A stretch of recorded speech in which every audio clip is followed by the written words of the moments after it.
அனைவருக்கும் வணக்கம். தமிழகம் எங்கும் இப்பொழுது கதிகலங்கி கிடக்கிறது. திருப்பரங்குன்றத்தில் தமிழ் முருக பக்தர்கள் அன்றைக்கு காலை முதல் 144 என்று ஒடுக்கப்பட்டு பல பக்தர்கள் இந்து முன்னணி தலைவர்கள் எல்லாம் வீட்டுக்காவலில் வைக்கப்பட்ட போதும் சென்னை மதுரை உயர்நீதிமன்ற கிளை அதை அனுமதித்த 1 மணி நேரத்தில் பல ஆயிரம் பேர் அங்கு கூடி தமிழர் ஒற்றுமையை பறைசாற்றியுள்ளனர். கிட்டத்தட்ட திமுக திட்டமிட்டு செய்த ஒரு மதவெறி பிளவு வாதத்தின் எதிர்வினை கண்டு இப்பொழுது கதிகலங்கி உள்ளனர். இதன் தொடக்கம் ஏன், எதற்காக 4ஆம் தேதி பிப்ரவரி அன்று பக்தர்கள் அங்கு குவிவதாக திட்டமிட்டனர்? அதாவது சென்ற மாதம் திமுக தமிழகத்தில் பிளவுவாதம் பிரிவினைவாதத்தை வளர்ப்பதற்காக தடை செய்யப்பட்ட சிமி எனப்படும் முஸ்லிம் மாணவர்கள் சங்கம் என்பது பிற்காலத்தில் பல்வேறு பெயர்களில் அல் உம்மா போன்று உருவாகி பிறகு அரசியல் கட்சிகளாகவும் செயல்படுகிறது.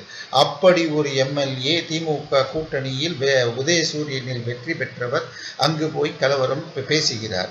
அதன் பிறகு எஸ்டிபிஐ என்ற இந்த தடை செய்யப்பட்ட பிரிவின் அரசியல் பிரிவு இவர்கள் அங்கே நாங்கள் கந்தூரி விழா கொண்டாட போய் சமபந்தி நடத்துவோம் என்று போஸ்டர் அடித்து 18ஆம் தேதி ஜனவரி அன்று மேலே ஆட்டை போட்டுக்கொண்டு ஒரு தொழுக்கர் அங்கே செல்கிறார். அப்பொழுது அங்கே இருந்த காவலர்கள் அவர்களை தடுக்கிறார்கள். அப்பொழுது அந்த முஸ்லிம்கள் மிகவும் மிரட்டி, ஏனென்றால் தமக்கு பின்னால் திமுக மதவெறி தூண்டும் ஆட்சி உள்ளது என்ற தைரியத்தில் ஈவே ராமசாமியார் திமுக கட்சியினரை திட்டுவதற்கு பயன்படுத்திய சொல், அதாவது அவர்களுடைய தாயை கொச்சைப்படுத்தும் விதமாக அண்ணாதுரை, கருணாநிதி உட்பட அனைத்து திமுகவினரையும் வேசி மகன்கள் என்று ஈவேரா எங்களை திட்டுவார், நாங்கள் அதனால்தான் அவரை திராவிட நைனா என்று அழைப்போம் என்று பெருமையாக பேசும்படியாக வேசி மகன்களை எப்படி தடுக்கிறீர்கள் என்று அரசு அதிகாரிகளை மிரட்டி உள்ளனர். உடனே தமிழக அரசின் சார்பாக வட்டாட்சியர், கோட்டாட்சியர், கிராம நிர்வாக அலுவலர் இவர்கள் அனைவரும் அங்கு வந்து இந்த திருப்பரங்குன்றம் மலை மீது உள்ள அந்த தர்காவில் ஆடு கோழி வெட்டும் நடைமுறை என்றைக்குமே இருந்தது இல்லை, ஏன் இப்படி புதிதாக தொடங்குகின்றீர்கள், நாங்கள் உங்களை அனுமதிக்க மாட்டோம் என்று தடை செய்துள்ளார்கள். அவர்கள் சென்று விட்டனர்.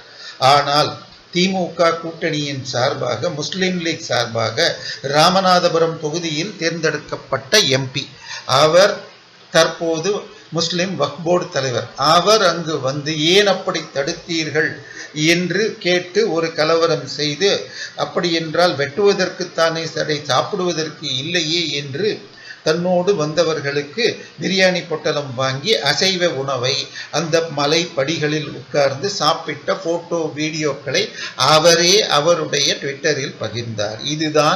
இது திட்டமிட்ட கலவரத்தின் அடிப்படை. அதுவும் தெளிவாக தமிழக அரசின் சார்பாக காவல்துறை மட்டும் இல்லாமல் அந்த மாவட்டத்தின் வட்டாட்சியர், கோட்டாட்சியர், கிராம நிர்வாக அதிகாரிகள் எல்லோரும் இது போன்ற ஒரு நடைமுறை மலை மேல் கொடுப்பது கிடையாது. அப்படி என்றால் என்ன அர்த்தம்? அதாவது மேலே உள்ளது சிக்கந்தர் ஷா தர்கா எனப்படுகிறது. அதே போல கீழே திருப்பரங்குன்றத்திலேயே முஸ்லிம் பேட்டை என்ற இடத்தில் இன்னொரு சிறிய தர்கா உள்ளது. மேலே நேர்த்தி செய்தவர்கள் கீழே இங்குதான் கொடுப்பார்கள். அதற்கு சொந்தமாக அதற்கு எதிரில் உள்ள இடத்தில்தான் இவை வெட்டப்படும். எனவே இதுதான் வழக்கம். மேலே வெட்டுவது கிடையாது என்பது கூறப்பட்டு தடை செய்யப்பட்ட பின்பும் வக்ஃப் போர்டு தலைவர் சென்று அங்கே அதை உண்டார். இதன் பிறகாக இதற்கு முன்பே கூட இந்த கந்தூரி விழா அனைவரும் கலந்து கொள்ளலாம் என்று போட்டதையும் பக்தர்கள் சுட்டிக்காட்ட உடனே தமிழக அரசு இதற்கு முன்பாக நீங்கள் எப்பொழுதாவது மலை மேல் கந்தூரி விழா நடத்தியிருக்கிறீர்களா காட்டுங்கள் என்று கேட்டால் எந்த ஒரு பத்திரிகையோ நோட்டீஸோ எந்த ஆதாரமும் இல்லை என்றவுடன் தர்கா தரப்பு அந்த பதாகையை நீக்கியுள்ளனர். எனவே மலை மேல் வெட்டுவது என்பது கிடையாது. இதற்கு அடுத்ததாக இன்னொன்று வருகிறது. அதாவது இந்த தர்கா யார் பெயரில் உள்ளது என்றால் சிக்கந்தர் ஷா என்கிறார்கள். யார் அந்த சிக்கந்தர் ஷா என்று கேட்டால் 14ஆம் நூற்றாண்டில் மதுரையை ஆண்ட கடைசி சுல்தான் என்கிறார்கள்.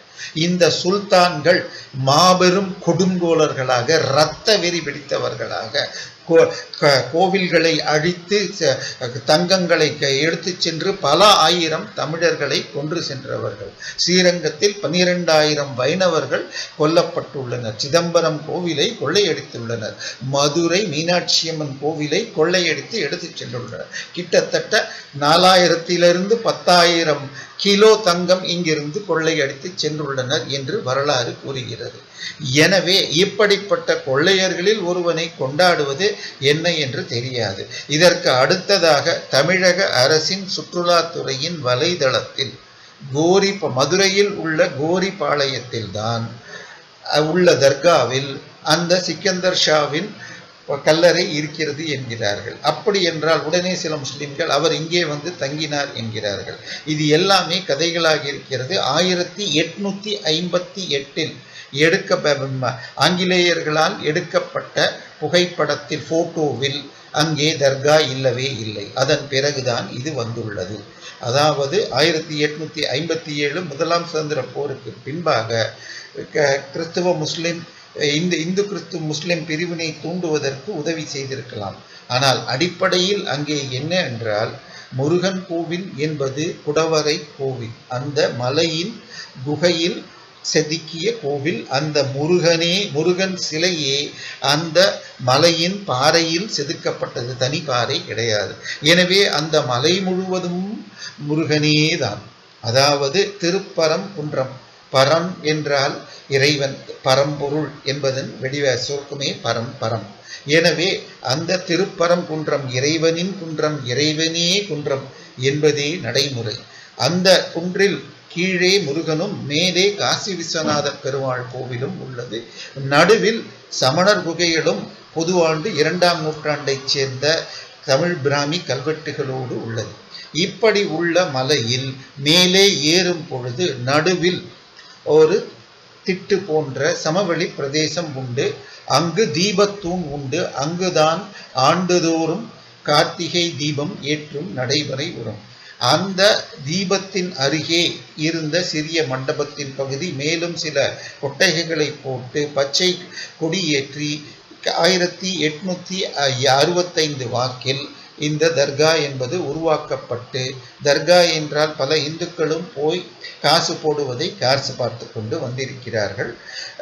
இதுதான் அங்கே நடைமுறையில் உள்ளது. ஆனால் இந்த முகம்மதியர்கள் எங்கள் அரேபிய முகம்மதிய மதத்தின் படியாக அந்த தர்காவின் அருகே உள்ள பல ஆயிரம் ஆண்டுகளாக உள்ள அந்த கார்த்திகை தீபத்தூணில் ஏற்ற விடமாட்டோம் என்று திராவிடியார் துணையோடு தடுத்து வருகின்றனர். இதை எதிர்த்து நீதிமன்றம் சென்று அங்கே ஏற்றலாம் என்ற தீர்ப்பு வந்து 1980 பிறகு 2 முறை ஏற்றப்பட்டது. அதன் பிறகு முஸ்லிம் தரப்பை தூண்டப்பட இன்று வரை அங்கே ஏற்றாமல் மோட்ச தீபம் ஏற்றும் இன்னொரு இடத்தில் தான் ஏற்றப்படுகிறது. இதை தாண்டி இந்த இடத்தின் வரலாறு நான் கூறினேன். 1865-70 வாக்கில் அங்கே அந்த தர்கா வந்திருக்க வேண்டும். ஆனால் 1920 இந்த பிரச்சனைகள் வர தொடங்கிய பிறகு பக்தர்கள் சார்பாக வழக்கு போடுகிறார்கள். அப்பொழுது கீழ் நீதிமன்றம் கொடுத்த தீர்ப்பு மொத்த மலையுமே முருகனுக்குத்தான் இருந்தது. ஆனால் அங்கே தர்கா வந்துள்ளது. எனவே அந்த தர்காவிற்கு கீழே உள்ள நெல் போற்றப்படும் நெல் தோப்பு தவிர மீதமெல்லாம் மலைக்கு சொந்தமானது என்றும், அந்த மலை என்பது, அதாவது திருப்பரங்குன்றம் நான் சொன்னேன், முருகன் என்பது அந்த மலையை குடைந்தது. அதனால் அதற்கு பிரதட்சணம் என வலம் வருவது கிடையாது. எனவே கிரிவலம் வருவதற்கு அதை சுற்றியுள்ள 4 வீதிகள் 6 லட்சம் சதுர அடியும் கோவிலுக்கு சொந்தமானது என்று தீர்ப்பு வருகிறது. இதை எதிர்த்து உயர் நீதிமன்றத்தில் முஸ்லிம் தரப்பு செல்கிறது. கீழ் நீதிமன்ற தீர்ப்பை ஏற்றாலும் இது முழுக்க மலை முழுக்க அரசுக்கு சொந்தம், அதாவது பிரிட்டிஷ் என்று சொல்கிறார்கள். உடனே தேவஸ்தானமும் அன்றைய அந்த பகுதியின் எம்எல்ஏவாக இருந்த காங்கிரஸை சேர்ந்தவரும் லண்டன் பிரிவியூ கவுன்சிலுக்கு அன்றைக்கு உச்ச நீதிமன்றத்திற்கு வழக்கு போட கீழ் நீதிமன்றம் கொடுத்த தீர்ப்பு சரிதான் என்றும் மேலும் பல விசாரணைகள் செய்து அரசு ரெக்கார்டுகள் முழுவதும் மொத்த மலையுமே முருகர் மலைதான் என்று கூறப்படுகிறது. தொல்லியல் துறையை கேட்டால் அவர்கள் இது சிவலிங்கம் போன்ற அமைப்பை கொண்ட இந்த மலை முழுவதும் கோவிலாக வழிபடப்படுகிறது என்று கூறினர். உடனே அதே போல அந்த நெல் தோப்பு மட்டுமில்லாமல் அந்த 4 வீதிகளில் இருந்த சில பனை மரங்களை வெட்டும் போது கோவில் அப்ஜெக்ஷன் செய்ய அவர்களிடம் அனுமதி பெற்று மிகச்சில மரங்களை வெட்ட என்று அப்படி என்றால் அந்த 4 வீதிகளுமே கோவிலுக்கு சொந்தமானது. அதற்கு வரி அதே போல ரயில் போடும்போது வெட்டுவதற்கு அவர்கள் கேஸ் போட்டுள்ளார்கள். எனவே மொத்த மலையும் கோவிலுக்கு சொந்தமானது. ஆனால் 60 ஆண்டுகள் முன்பு அங்கு ஒரு தர்கா வந்துள்ளது. அதில் மேலும் ஒரு செங்கல் கூட எடுத்து வைக்காமல் உள்ளது உள்ளபடியாக சிறிய அளவில் நடத்தி கொள்ளலாம். அதில் எதை செய்வதாக இருந்தாலும் தேவஸ்தானத்தின் கோவிலின் பாதிப்பு இல்லாத வகையில் செயல்பட வேண்டும் என்றும், அதே போல அந்த தீபம் ஏற்றும் பொழுது தர்காவிலிருந்து 60 அடி 20 மீட்டர் தள்ளி அங்குதான் அந்த தீப தூண் உள்ளது, அங்கே ஏற்றலாம் என்றும் தீர்ப்பு உள்ளது. எனவே நீதிமன்றங்கள் மிக தெளிவாக மொத்த மலையுமே திருப்பரன் அதாவது முருகனுக்கு சொந்தமானது என்றுதான் வந்துள்ளது. அந்த மலை மீது உள்ள தர்காவில் யாரும் என்றைக்குமே பலி கொடுத்தது கிடையாது. தனிநபர் யாராவது கொடுத்திருக்கலாம். அதாவது சிக்கந்தர் தர்காவிற்கு கொடுக்கிறேன் என்று வேண்டிக் கொண்டு கீழே உள்ள அந்த முஸ்லிம் பேட்டை தர்காவில் கொடுத்திருப்பார்கள். அதை தாண்டி வரலாற்று ரீதியாக யாரும் கொடுத்தது இல்லை. அப்படி இருக்க இதை பீஸ் கமிட்டி என்று அதாவது அந்த பாசிச மதவெறி தூண்டுவதற்காக வக்ஃப் போர்டு தலைவர் போன பிறகாக நடந்த பீஸ் கமிட்டி அறிக்கையில் தமிழக அரசின் சார்பாகவும் இது வலியுறுத்தப்பட்டுள்ளது. எனவே இது முழுக்க ஒரு தமிழகத்தில் முகம்மதியர்கள் வழிபாட்டிற்கு தடை, அதற்கு பாதுகாப்பு நாங்கள்தான் என திமுக முகம்மதியர்களின் மொத்த ஓட்டை வாங்குவதற்கு இல்லாவிட்டால் பிஜேபி வந்துவிடும் என்ற பூச்சாண்டி காட்ட இது தேவையின்றே செய்யப்பட்ட ஒரு நச்சு பிரச்சாரம், பிளவுவாத பிரச்சாரம்.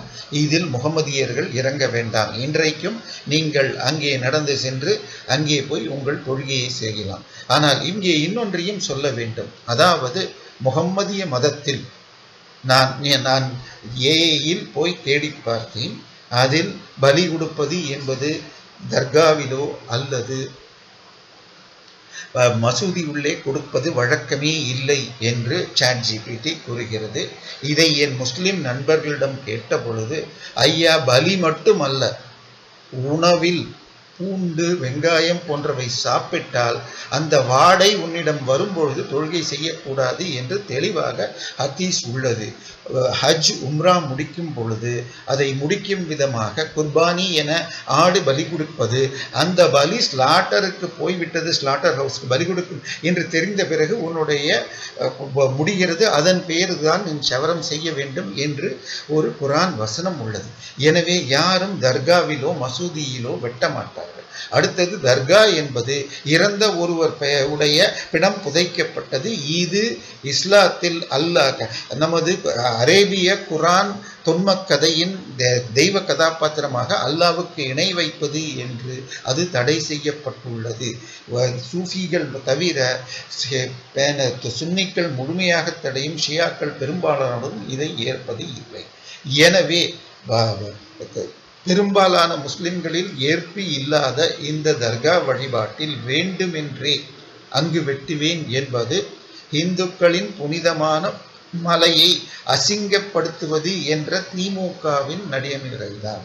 அதற்கு அடிப்படைவாத சிந்தனை கொண்ட, விஷத்தன்மை கொண்ட, தடை செய்யப்பட்ட சிமியின் பல பிரிவுகளான SDPI போன்றவை தூண்டுதல் செய்கின்றன. இது சட்ட விரோதம், இது நடைபெறாது. இதற்கு இவர்களுக்கெல்லாம் எப்படி தைரியம் வருகிறது என்றால், இந்த ஆட்சி முஸ்லிம்களும் கிறிஸ்தவர்களும் போட்ட பிச்சை என ஒரு பாதிரியார் ஜார்ஜ் பொன்னையா பேசினான். அதன் பிறகு கிறிஸ்தவ மதவாதிகள் கூட்டங்களில் திமுக அரசு செல்கிறது. நாங்கள் முஸ்லிம்களுக்கு பாதுகாப்பு என அவ்வப்போது பேசினோம். இங்கே யாரிடமிருந்து யார் பாதுகாக்க? உங்கள் அரசு நடக்கிறது, அவர்களுக்கு வேண்டியது நடக்கிறது. இந்துக்கள் பயந்து வாழ வேண்டிய சூழ்நிலையில் ஏன் இந்த பேச்சு வருகிறது? இதை தாண்டி திரு உதயநிதி ஸ்டாலின் ஐயா அவர்கள், திரு உதயநிதி ஸ்டாலின் சார், என்னுடைய மனைவி கிறிஸ்தவர் என்பதை கேட்டால் சங்க தமிழர்கள் எல்லாம் பொங்குவார்கள் என்றார். சங்க தமிழர்களுக்கு நன்றி, நீங்கள் ஏன் இப்படி அருவருப்பாக செயல்படுகிறீர்கள் என்றால் உங்கள் மனைவி கிறிஸ்தவர். ஆமாம், ஈரோட்டைச் சேர்ந்த பிஷப் ஞானமுத்து பேர்த்திதான். அதனால் தான் நீங்கள் இப்படி அறிவற்ற வகையில் கடவுள் நம்பிக்கையை இழிவு செய்து பேசுகிறீர்கள். கற்றதன் பயனே இறைவன் திருவடியை வணங்குவது என்றும், இறைவன் திருவடியை தன் தலையால் வணங்காதவன் தலையில் உள்ள 5 கண் காது மூக்கு வாயினால் பயனே இல்லை என்பதும் வள்ளுவம். இன்னொன்று, நீதி நூல்கள் சொல்லும் வழிபடி வாழும் சான்றோர்களை உலகம் என்று அழைப்பது இலக்கிய மரபு. உலகத்தார் உண்டு என்பதை இல்லை என்பவன் வையத்து அழகையா வைக்கப்படும் என்பார் திருவள்ளுவர். நீதி நூல்கள் படி வாழும் சான்றோர்கள் மெய்யியல் படியாக மனிதன் மீண்டும் மீண்டும் பிறக்கிறான். அதிலிருந்து விலகுவதற்கு இறைவன் திருவடியை வணங்க வேண்டும் என்றால் இவையெல்லாம் கற்பிதம் என்று கூறுபவனை அறிவுடைய சான்றோர்கள் பேய்கள் என்று இந்த உலகில் வாழும் போதே பார்ப்பார்கள் என்கிறது வள்ளுவம். தன் ஊன் பெருக்கத்துக்கு பிரிது இன்னுயிர் உண்பவனுக்கு எங்கனமாலும் அருள் என்பார் திருவள்ளுவர். தன்னுடைய உடம்பிற்காக பிரிய இனிய உயிரை கொள்பவனுக்கு மறுமையில் இடமே இல்லை என்பது வள்ளுவம். இது வள்ளுவம் மண், வள்ளலார் மண். இங்கு உயிர் பலி அவசியம் இல்லை. ஆனால் அவரவர் விருப்பம் அவரவருக்கே.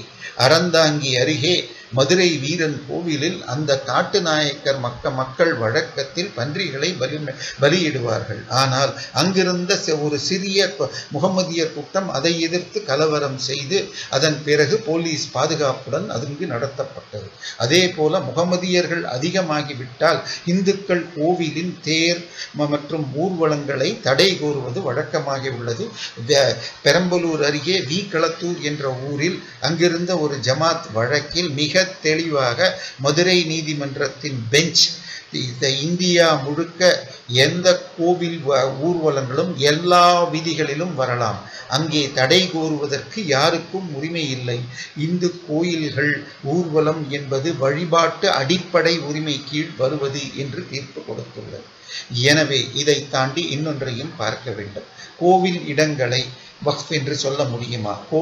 மலையில் அவர்கள் ஆக்கிரமித்துள்ளார்களே என்றால், இன்றைக்கு பல சிலைகள், வெளிநாட்டில் போன சிலைகளை நாம் மீட்டு வருகிறோம் என்றால் இதற்கெல்லாம் முதல் படி எடுத்து வைத்தது 1981 கிடைத்த லண்டன் நீதிமன்றத்தில் பத்தூர் நடராஜர் வழக்கு என்றப்படுகிறது. பத்தூர் அல்லது பாத்தூர்.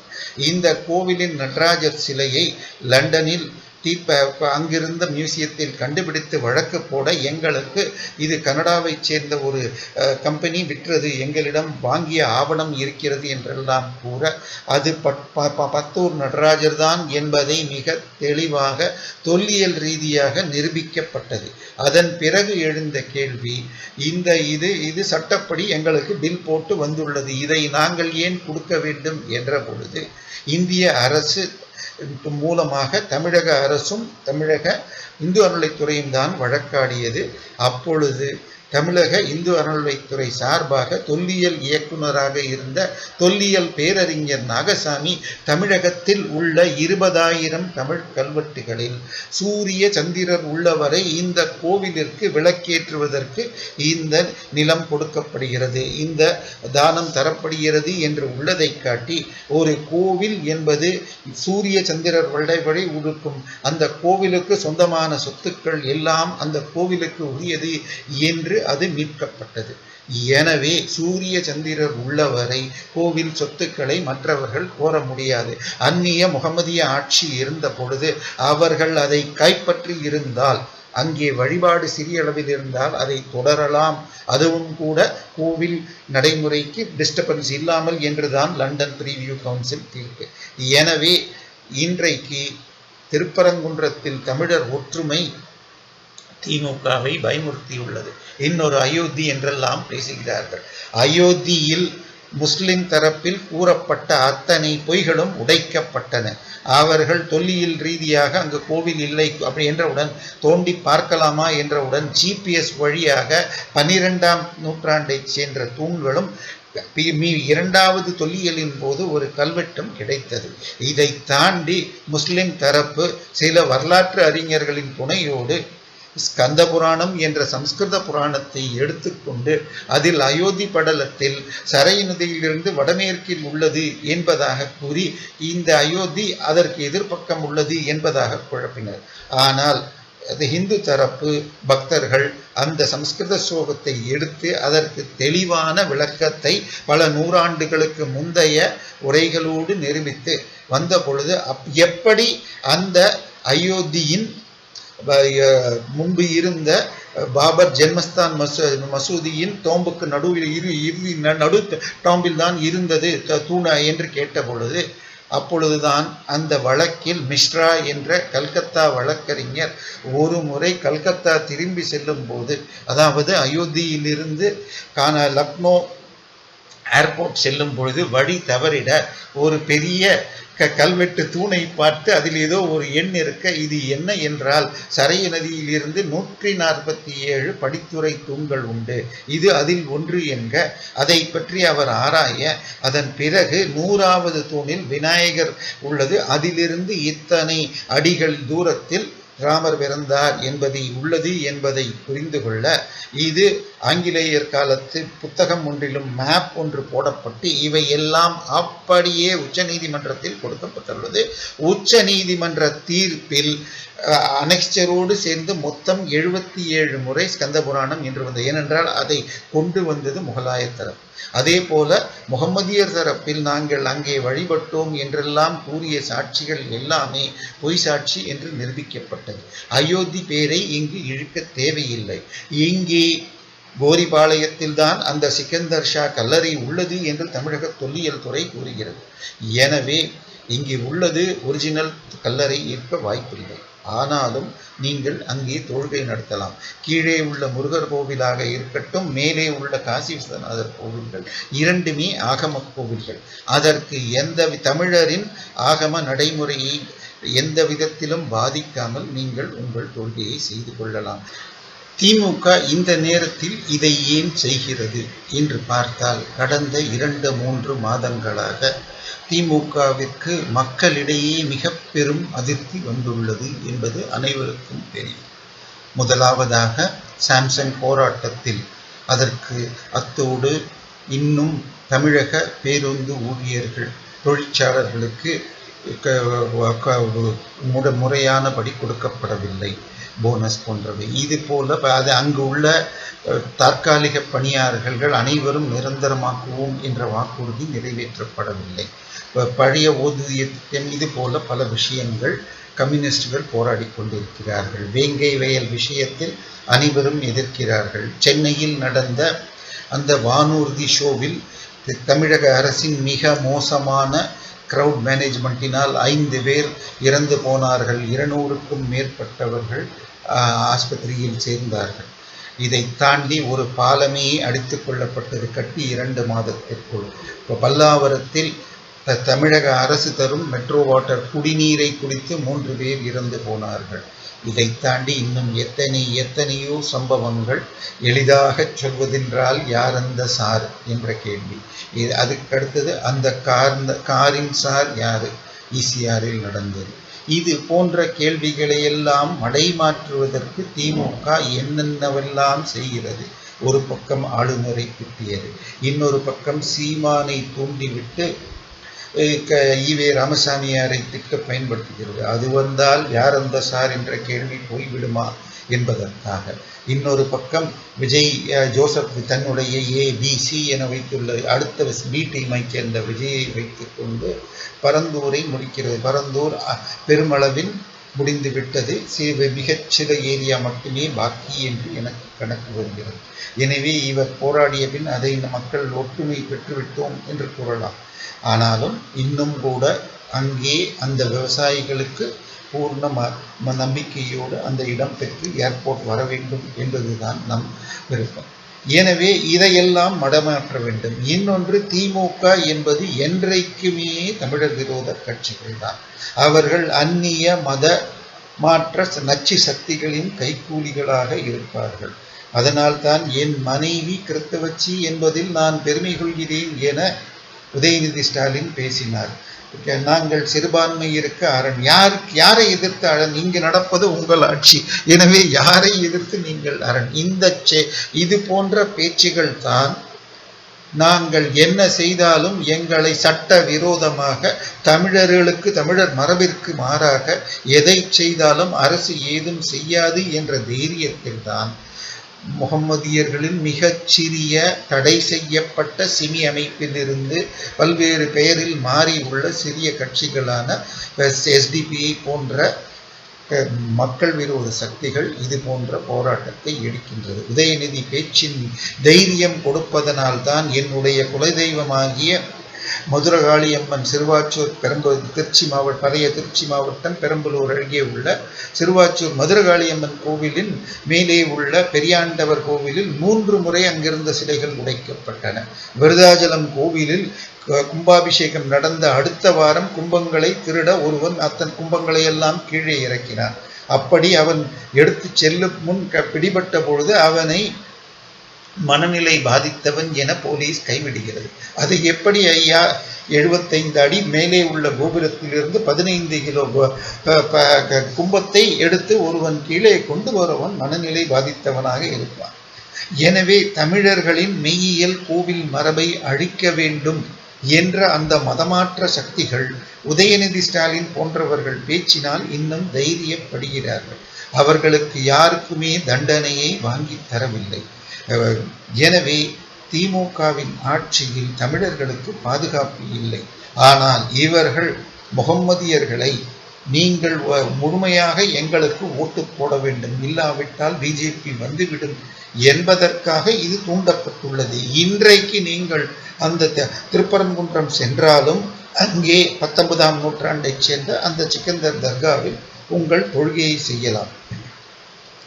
எந்த ஒரு மசூதியிலும் தொழுகை நடக்கும் இடங்களிலும் ஆடு பலி சமையல் செய்வது என்பது கிடையவே கிடையாது. இது ChatGPTயில் நான் தேடி கொடுத்த பதிலும் கூறுகிறது. என்னுடைய முஸ்லிம் நண்பர்களை, முகமதிய நண்பர்களை கேட்டபொழுது அவர்கள் எனக்கு ஹதீஸ் மற்றும் குரான் வசனங்களை எடுத்து காட்டி அந்த அரேபிய முகமது நபி நண்பர்களோடு செல்லும் பொழுது ஒரு முறை ஒரு வெங்காய தோட்டத்தை பார்த்து அங்கிருந்து வெங்காயம் பூண்டு சாப்பிட்டவர்களை நீங்கள் இந்த வாடை வந்ததால் தொழுகை செய்ய முடியாது என்று அவர்களை ஒதுக்கி வைக்கிறார்கள்.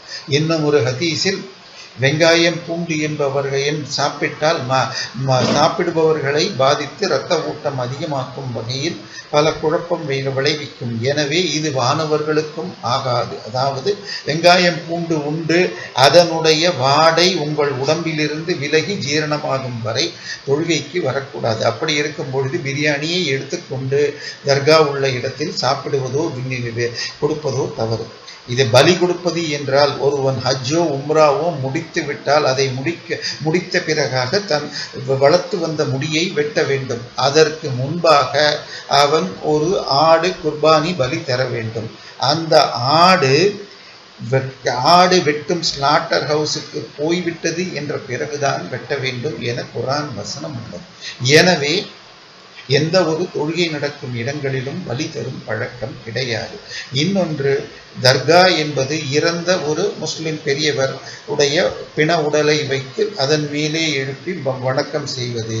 இது அரேபிய குர்ஆன் அல்லாஹ் தெய்வத்துக்கு இணை வைப்பது. எனவே இது தடை செய்யப்பட்டது என பல மௌல்விகள் கொடுத்துள்ள வீடியோ ஆன்லைனில் உள்ளது. பி ஜெயினுலாபுதீன் முதல் போதை மருந்து கடத்தல் ஜாஃபர் சாதிக்கின் பார்ட்னரான அமீர் சுல்தான் மற்றும் அவருடைய பார்ட்னரான திரு அப்துல் பாசித் புகாரி கொடுத்துள்ள வீடியோக்கள் உள்ளது. எனவே உங்கள் மறுமையை நம்பும் எந்த ஒரு முகம்மதியரும் தர்கா வழிபாட்டை ஏற்க மாட்டார்.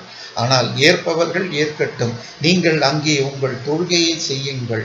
அந்த மலை இறைவன் முருகனின் மலை. அங்கே தயவு செய்து தமிழர் மெய்யியல் மரபிற்கு மாறான விஷயங்களை செய்ய வேண்டாம். நன்றி, வணக்கம்.